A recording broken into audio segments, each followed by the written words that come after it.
Diane Denise Bernadette Blackwell McDuffie, born May 11, 1956, in Washington, D.C. And what was the name of the hospital? Gallagher's, in which it turned to be, D.C. General. Okay. What was life like in the Young household? Fun. I don't know. I had fun all the time. I mean, I guess I was one of the spoiled ones. I didn't see it that way at the time. I always got something good to eat. But when I moved there with Grandma and Granddad was when my mom passed when I was 10. First I was living, but I did live with Grandma in them previous years. We lived like 128 13th Street, Southeast, 280 15th Street, and 1313 East Capitol Street. So they moved a lot. Yeah, and then my mom from that 13 from East Capitol Street, we moved down to 911 14th Street, but Grandma now moved at 1442 C Street. So still all around in still in the same area. And before my mom had died and she was sick one time, and I found myself running away, and I ran away to Grandma's house, Granddad's house. Everybody was looking for me, but I was safe down there. That's where I ran away to. But then when we moved to Grandma, it was good. I mean, so tell me your most memorable story or memory of George, Granddaddy or Grandma. I remember you telling me the story about how he used to meet you after school, watch y'all go to school and all. Oh my God, Granddad. He was strict, but he was, even my husband, who knew him when we was younger, because I'm in Troy and I moved over that way. You never heard him raise his voice.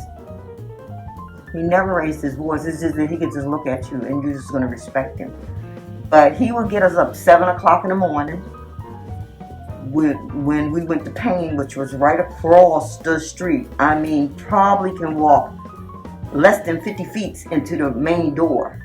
And he would stand in the doorway, watch us walk across the street. But we got up 7 o'clock for school and over to 9. But he made sure we ate breakfast, made sure he checked our homework and all that. And then I was like, kind of confused, because Grandma used to always, her girlfriends, some used to pick her up in the car and take her to work. And I just got to the point, I said, Granddad, do you ever go to work? Do you have a job? You just don't work? Only Grandma? He said, I work.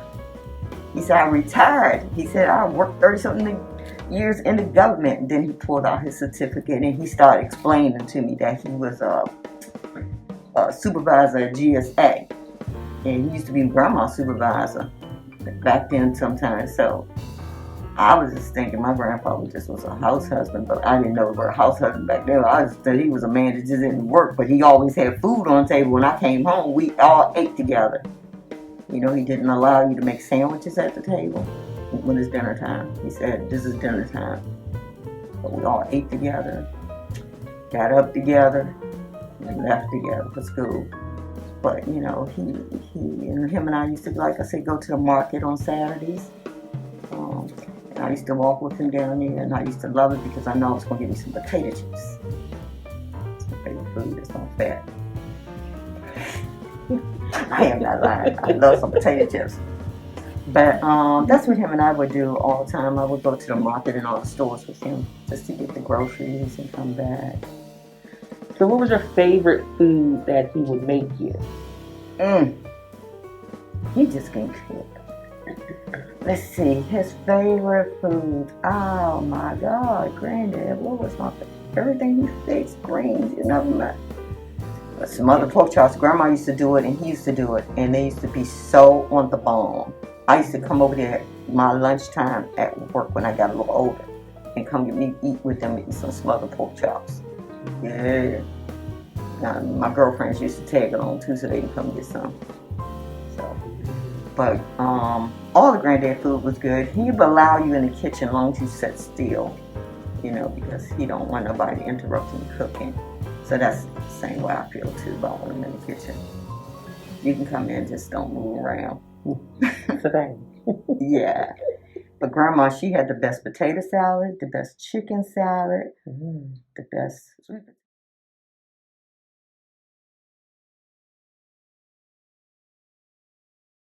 potato pudding, the best corn pudding. God. But she taught me how to make gravy though. And I perfected that from her. Yeah. So what were like their favorite, like what were their hobbies? Like what did they like to do outside of the kids? Play cards with their friends. Now they will play Deuces Well and Tunk with Miss Gertrude and all them. They will always have their little card parties, but kids weren't allowed in it. You had to get what you had to get and go upstairs or whatever, be where you need to be, because Granddad didn't allow kids to be with adults. That's one thing he never, and he always told somebody asked somebody to get a beer. I'll never forget that. And he said, you don't ever tell a kid to get a beer because that gives them opportunity to drink. And I took that by heart. But when he said that, I never let my kids be around people when they're drinking or anything like that. But that's what he always said. But that's the main thing they do, and they had their little card parties. They be dancing and stuff like that. That's what they used to do. I used to love to see it and listen to it on the steps. People do it. Yeah. Okay. Before we move on to like your mom, any other information about Granddaddy, or Grandma at the house, or any other? I just know Granddad was the most awesome man that ever was put on this earth. That's how I feel about him. If you right, he's with you. If you wrong, he's gonna let you know. So you better be right when you come to him. Because I can remember an incident at school, a couple of incidents really. One time in high school, he came up there because they said I was sleeping in class. But see, I was playing ball and running track and trying to work a part-time job because I always like my own money. But he asked how was my grades, and he said, oh, she'd be plus in their student. He said, so what's the problem? You got me coming up for what? He said, because she's sleeping in class. He said, but is she getting to work? He said, yeah. He said, and that's it. So one time I was at High and Junior High School. I never forget that incident. The principal, Mr. Thompson, came to the school because this guy, and he still remembered it today, the guy Brian Juice, and I can't forget when somebody do something to you. He slapped me in the face at the school, and I told him, well, that's a mistake. And he said, why do you think it's a mistake? I said, you won't find out. So I called my brothers, and they came up to his friend, and they beat him up. So the principal came to the school. From the school came to the house, and Granddad, I just see him still standing there on C Street. And he told him, let me tell you something. I'm going to put my hands on somebody next time they slap her in the face. So I don't know why all y'all coming to my house. And that was case closed. So, he was like, if you did right, he's there for you. So I never wanted to disappoint him in anything I did. I mean, I may have did some dumb stuff, but I can tell you what we used to do, though. We used to sneak out the house. And Granddad never catch me. He caught Ronnie and Anthony. We used to climb over the next door neighbor's roof in the bathroom, and our tub was on legs, and I would put my night clothes behind it, and I wouldn't tell them. And then we'd sneak out, go do what we want to do, have fun, and come back in. Well, then I tell him, y'all go ahead. He'll catch them, and he said, what y'all doing up? And he said, nothing. He said, y'all been out? No. He said, yeah, y'all have. And so I come out the bathroom. I said, I flushed the toilet, and I had my night clothes on. He said, so nobody never knew. They was like, how she didn't get in trouble? Because I always had my night clothes hidden in the bathroom. So we was kind of smart. Or back then, I ain't gonna hold you though. Back then, when we had curfew time, and if I missed curfew, we would call the house. I would call the house And Granddad would answer the phone, and I say, hello? He said, hello? And he said, don't you know it's too late to be on phone? I said, I'm going to tell him to get off. And that was my clue to tell little Randy to unlock the vestibule door so I can get in the house. Back then, they had no ID caller.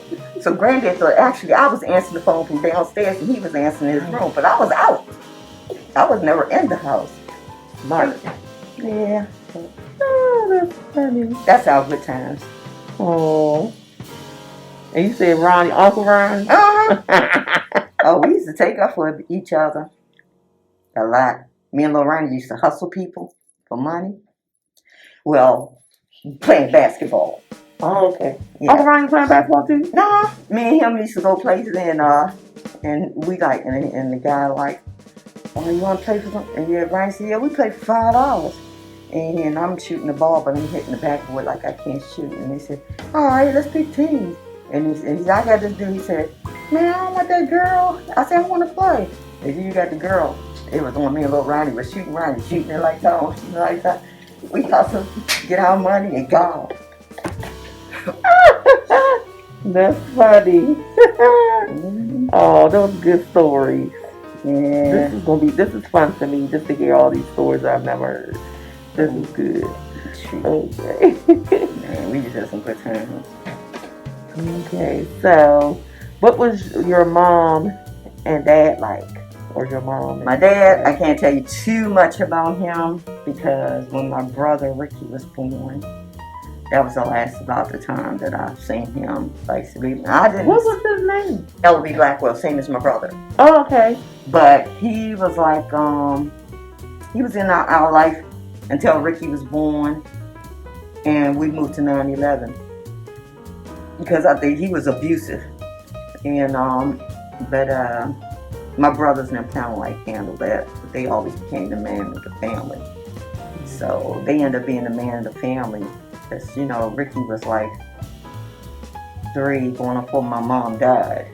Mm-hmm. So, and he, you know, so I really don't have. You were 10. Yeah, and when I saw him when I was 10 at my mom's funeral, and he's like, oh, you look just like your mother. I can't stand looking at you. Oh. But at the time, I guess I didn't take it as the way he was grieving or whatever. But to me, I took it for heart, like, this man don't care about me. So I never wanted to care about him till I got to be like 16 or something like that. My brother and I'm like, give him a chance, give him a chance. I said, I don't give him a chance. My father is right there. George P. Young is my father. That's the only father I know. That is my only father. You can't tell me no different. That's my only father. But he ended up dying right after that. But no, Granddad always been my father. You know, he's been a father to everybody. So, but as far as my mom, I'm gonna tell you, those short time lived, she was awesome. She used to make us homemade donuts. She used to cook. And we used to bring our friends in the house, and she didn't even care. We used to think we sneaking them around the dinner table sometimes. She knew they were there, but she had to feed them. And then I asked, and she said, I don't care. So she used to feed everybody. Don't matter who. Her heart was just open. No matter anybody who comes in, she's going to feed them. But she taught us how to play jacks, how to play tops. She made up that game, tops. I don't care what nobody said. They could say what they want. We used to save all her Coca-Cola can, well, I can drink RC, and all those, we saved all those tops, so we'll go outside and get the tops, dig them up, and she'll wash them off, and then put them in a brown paper bag, dump them on the floor, with the tops, and she taught us how to do Chinese jump rope. She used to play with us, actually. How you do Chinese jump rope? Oh my God, that's so good. Because Grandma used to always make us these balls out of rubber bands, and those things used to be awesome. Mm-hmm.